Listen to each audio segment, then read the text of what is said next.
Okay, நாம இப்போ கடைசி பகுதிக்கு வந்தாச்சு. இத்தனை நேரம் நாம பார்த்த ஜிஎஸ்டி செக்லிஸ்டுக்கும் இன்கம் டாக்ஸ்க்கும் என்ன சம்பந்தம்னு பார்க்கலாமா? இதுதான் ரொம்ப முக்கியமான கனெக்ஷன். இதுதாங்க இந்த முழு வீடியோவோட சாராம்சம்.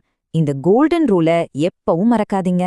வருஷ கடைசியில கணக்கு முடிக்கும்போது முதல்ல ஜிஎஸ்டிய சரி பாருங்க, அதுக்கப்புறம் தான் இன்கம் டாக்ஸுக்கே போகணும். ஏன் இந்த ரூல் முக்கியம்னு கேக்குறீங்களா? யோசிச்சு பாருங்க, உங்க அக்கவுண்ட்ஸ் புக்ஸும் ஜிஎஸ்டி ரிட்டர்ன்ஸும் மேட்ச் ஆகலனா வரிசையா ஜிஎஸ்டி டிபார்ட்மெண்ட்ல இருந்து நோட்டீஸ், வட்டி, அபராதம்னு வந்துக்கே இருக்கும்.